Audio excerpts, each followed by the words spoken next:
नमस्कार दोस्तों, इस चैनल पर आपका स्वागत है। आज इस वीडियो के अंदर हम विचार करेंगे कि हमारी एक जो सीरीज चल रही है कि जो नवरत्न होते हैं नवग्रहों के, तो आज मैं अंतिम वीडियो बना रहा हूँ। इसके अंतर्गत आज केतु रत्न का जो लेसन या रत्न होता है उसके बारे में आपको बताएंगे। तो सबसे पहले हमेशा की तरह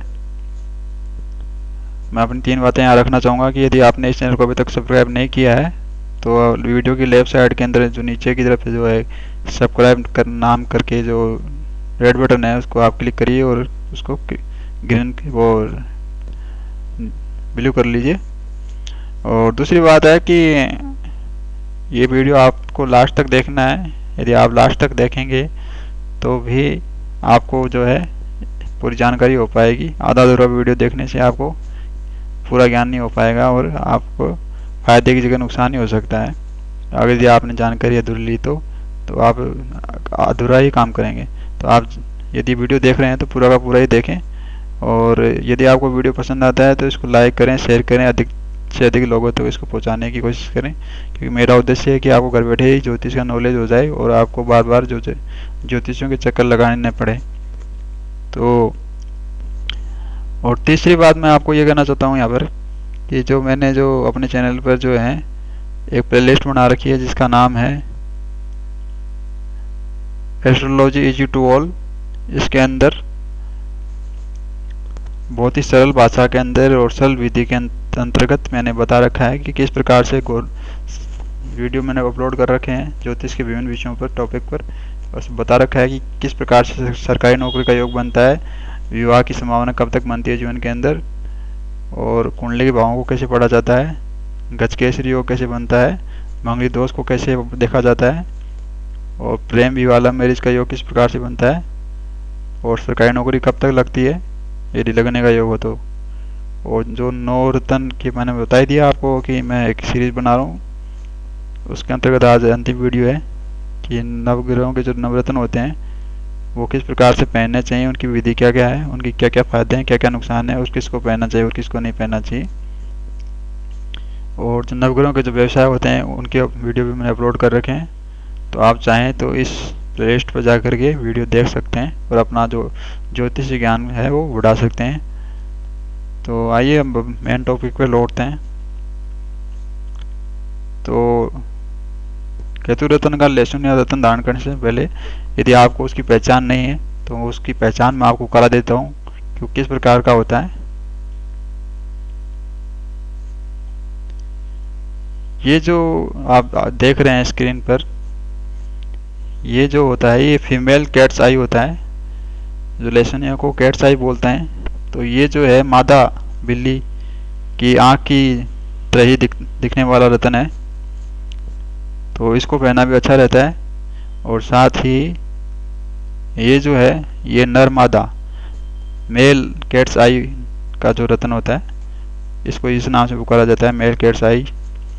तो दोनों ही रत्न शुभ होते हैं यदि आपकी कुंडली के अनुसार आपको सूट करते हैं तो।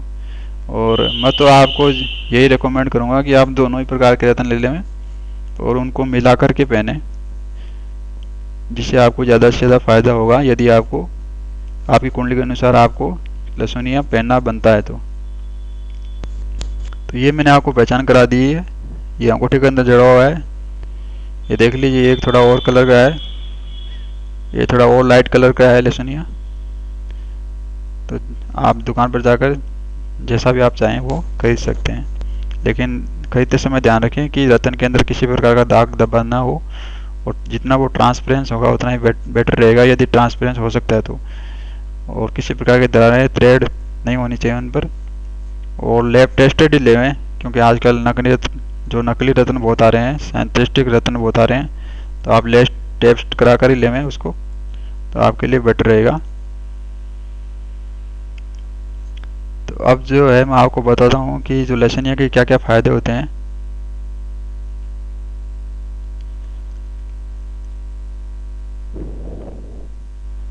तो लहसुनिया के जो फ़ायदे हैं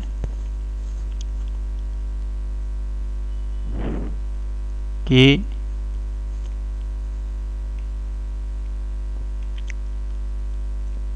यदि केतु अशुभ ग्रहों के साथ बैठा हुआ है तो जो है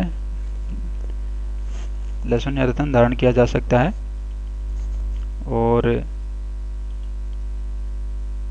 इसके जो फायदे हैं मैं आपको बता देता हूँ कि यदि किसी को गंभीर बीमारियों ने पकड़ा हुआ है, वो छोड़ नहीं रही हैं उसको, तो यदि केतु का लहसुन या रत्न धारण किया जाए तो उसको इनसे मुक्ति दिलाने में सहायता कर सकता है ये केतु का जो लहसुन या रत्न। इसी प्रकार से यदि किसी को बुरी नज़र बार बार लग जाती है तो उस बुरी नज़र से भी बचाता है। और यदि किसी के अंदर साहस की कमी है, पराक्रम की कमी है, डरपोक स्वभाव है किसी का, भयभीत ज़्यादा रहता है, आत्मबल की अंदर की कमी है उसके अंदर, तो वो यदि लहसुन या रत्न धारण करे तो उसके अंदर एक आत्मबल का संचार होगा और साहस में बढ़ोतरी होगी। और जितने भी अदृश्य भूत प्रेत की बाधाएं होती हैं उनसे भी रक्षा करता है ये लहसुन या रत्न। और यदि कोई कानूनी समस्याओं से घिरा हुआ व्यक्ति है, किसी प्रकार का मतलब कानूनी समस्याएं चल रही हैं, तो वो भी दान करे तो उससे मुक्ति मिल सकती है या मुक्ति दिलाने में सहायता कर सकता है। और जो भी ये प्रोफेशन के हिसाब से देखें तो जादूगर होते हैं, मैजिशियन, सम्मोहन करने वाले, दार्शनिक हो गए, ये जो हैं वो इस रत्न को धारण कर सकते हैं। जितने भी साइंटिस्ट हैं, वैज्ञानिक हैं, ज्योतिषी हैं, जो भी चिंतन करते हैं, शोध करते हैं, ये भी यदि इस लहसुन या रत्न को धारण करें तो उनके लिए भी बेटर रहेगा। तो ये जो मैंने आपको बता दिए हैं प्रोफेशन के हिसाब से कौन कौन पहन सकता है और इसके क्या क्या फ़ायदे होते हैं।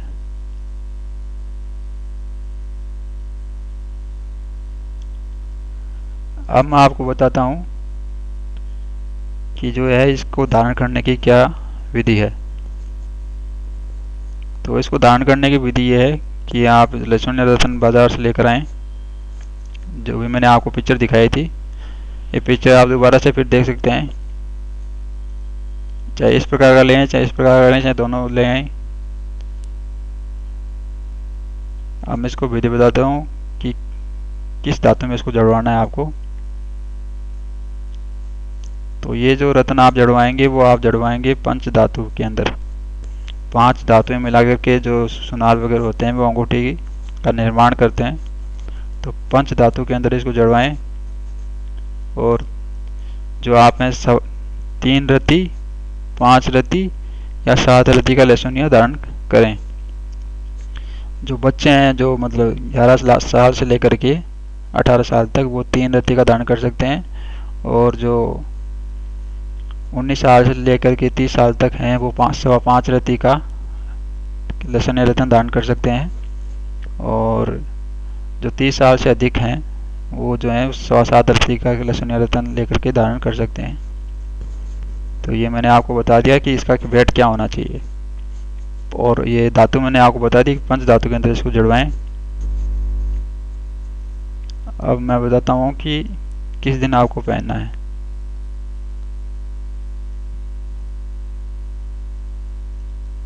तो आपको जो पहनना है वो मंगलवार के दिन या शनिवार के दिन आप उसको पहन सकते हैं।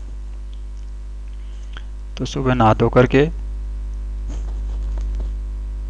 आप पूजा अर्चना करें और अपने इष्ट देव का ध्यान करें और अपने माता पिता का आशीर्वाद लें। और इस जो केतु का जो रत्न होता है लहसुनिया, उसको लेकर के पंचामृत इसको स्नान कराएं। पंचामृत में जो होता है मतलब दूध, दही, देसी घी और चीनी, गुड़ वाली शक्कर भी ले सकते हैं आप, और शहद थोड़ा सा। इन सब का 5 चीज़ों का आधा चम्मच लेकर के छोटी सी कटोरी के अंदर एक पेस्ट बना लेवे, घोल बना लेवे।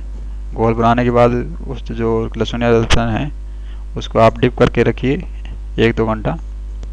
और शाम के समय आप 4:15 के बाद में 6 बजे तक कभी भी आप इसको अपने इष्ट देव का ध्यान करके, माता पिता का आशीर्वाद ले करके, और इसका जो मंत्र है 108 बार इस मंत्र का आपको जाप करना है। तो जो आपने डिप करके रखा था उसको मंत्र को बाहर निकाल लें और उसको पहनते समय और उसको गंगा जल से साफ कर लें। और उसको गंगा जल से साफ करके आपको पहनना है। पहनने से पहले आपको इसका जो मंत्र है उसका 108 बार जाप करना है। तो मंत्र आपके सामने स्क्रीन पर केतु का मंत्र होता है ओम स्त्राम स्त्रीम स्त्रोम सह केतुवे नमः। इस मंत्र का आपको 108 बार एक माला जप आपको करना है। रुद्राक्ष की माला आप ले सकते हैं चाहें तो ये जो है इस मंत्र का आपको जाप करना है। यदि ये सब आप नहीं कर सकते हैं, मंत्र जाप करने में कठिनाई हो रही है आपको, तो आप किसी पंडित पुजारी से भी इस रत्न की प्राण प्रतिष्ठा करवा सकते हैं। तो यदि इतना भी नहीं हो सकता आपसे तो किसी शिव मंदिर में तो आप ज़्यादा ही होंगे, तो शिव मंदिर में जो शिवलिंग होता है उसके जो नीचे का हिस्सा होता है उससे आप टच करा दें। ये अंगूठी में जड़ा हुआ रत्न जो कि लेसनीय है, और टच कराने से जो है एक्टिव हो जाएगा, उसके अंदर प्राण हो जाएगी, तो आपका रत्न प्राण प्रतिष्ठित हो जाएगा और काम करने लग जाएगा। यदि आपने बिना प्राण प्रतिष्ठा करवाए इस रत्न को पहना तो वो आपको 60-70% ही लाभ देगा। तो ये मैंने आपको बता दिया कि इसको पहनने की विधि क्या है। तो अब मैं आपको बताता हूँ कि कुंडली के आधार पर किस किस को जो है, यदि आपके पास जन्म कुंडली है तो उसका अपना D1 चार्ट खोल लीजिए, लगन कुंडली खोल लीजिए, उसको चेक करिए, देखिए उसमें केतु की प्लेसमेंट कहाँ पर है। तो केतु की प्लेसमेंट यदि फर्स्ट हाउस के अंदर है, इस हाउस के अंदर है केतु की प्लेसमेंट, तो आप जो है केतु का लेशन या रत्न जो है धारण कर सकते हैं। इसी प्रकार से यदि सेकंड हाउस के अंदर यहाँ पर केतु की प्लेसमेंट है, केतु बैठा हुआ है आपकी कुंडली के अंदर, तो आप जो है साधारणतः जो है कुंडली दिखा करके धारण कर सकते हैं लेशन या रत्न। इसी प्रकार से थर्ड हाउस के अंदर यदि केतु बैठा हुआ है तो यह आपको पराक्रम के अंदर वृद्धि करेगा, और यहाँ जो आपके शरीर के अंदर लाभ हो जाएगा, आपकी हेल्थ के अंदर लाभ हो जाएगा। यहाँ आपके पराक्रम के अंदर वृद्धि करेगा, आपके नाम का जो भी मतलब नेम फेम को बढ़ाएगा।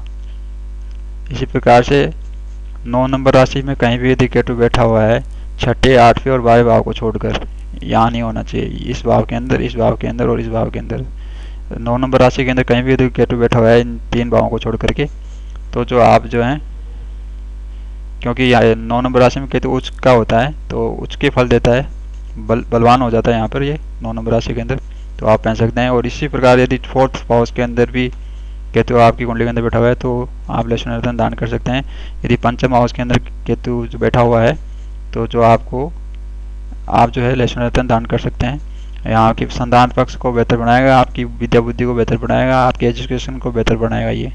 और यहाँ पर जो आपको क्या लाभ देगा, यहाँ पर आपके मकान, वाहन, प्रॉपर्टी के सुख को बेटर करेगा, आपको उसे लाभ देगा। और यदि आपकी माता से संबंध खराब है तो उसको भी सुधारेगा।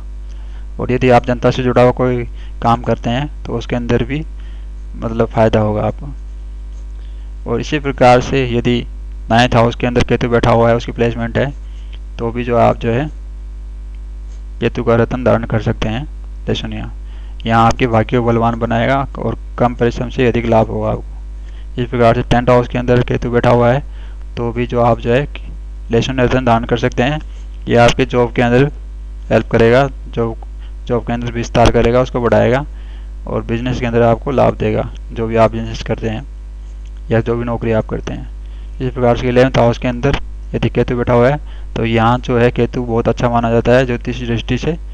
तो यदि आपकी कुंडली के अंदर केतु यहाँ बैठा हुआ है तो आपको बहुत अच्छे फल देगा, और आप जो इसका जो रत्न है आप पहन सकते हैं। और आप यदि शेयर मार्केट जो होता है उसके अंदर भी पैसा अपना इन्वेस्ट करेंगे तो आपके लिए बेटर रहेगा। तो किसी विशेषज्ञ को अपनी कुंडली दिखा करके ही आप शेयर मार्केट में पैसा लगाएं तो आपके लिए बेटर रहेगा। और अपने जन्म कुंडली की पूरी जांच करवाएं शेयर मार्केट में पैसा लगाने से पहले। यहाँ आपके जो इनकम के सोर्सेज हैं उनको खोलेगा, उनमें बढ़ोतरी करेगा। लेकिन यदि यहाँ केतु बैठा हुआ है, यहाँ केतु बैठा हुआ है, यहाँ बैठा हुआ है और यहाँ बैठा हुआ है, तो जो आप जो है भूल कर भी केतु का जो लेशन या रत्न जो है दान न करें, क्योंकि यहाँ जो है नुकसान ही करेगा। तो दोस्तों आपको मैंने बता दिया कि केतु का जो रत्न होता है लेशन या उसकी दान करने की विधि क्या क्या है, कौन कौन दान कर सकते हैं प्रोफेशन के हिसाब से और जन्म कुंडली के आधार पर, और किस किस को दान नहीं करना चाहिए जन्म कुंडली के आधार पर। तो आज के इस वीडियो में इतना ही। तो ये जो मेरे रत्नों की जो सीरीज चल रही थी इस वीडियो के साथ ही समाप्त होती है। अब जो मैं वीडियो की सीरीज बनाऊंगा वो कुछ दिनों बाद बनाऊंगा, वो सीरीज होगी उपरत्नों की, जो सब स्टोन होते हैं उनकी बनाऊंगा। कि जैसे ओपल हो गया है, जरकन हो गया है, ये जो उपरत्न होते हैं सुनेला बृहस्पति का, तो इस प्रकार के जो उपरत्न होते हैं उन पर एक सीरीज बनाऊंगा। तो जो मेन मेन जो रत्न है उनके मैंने वीडियो की सारी 9 रत्नों की सीरीज पूरी कर ली आज। तो अगले वीडियो में किसी और ज्योतिष का जो अन्य टॉपिक होता है, विषय होता है, उस पर बात करेंगे आपसे। तो तब तक के लिए जय भारत, जय हिंद।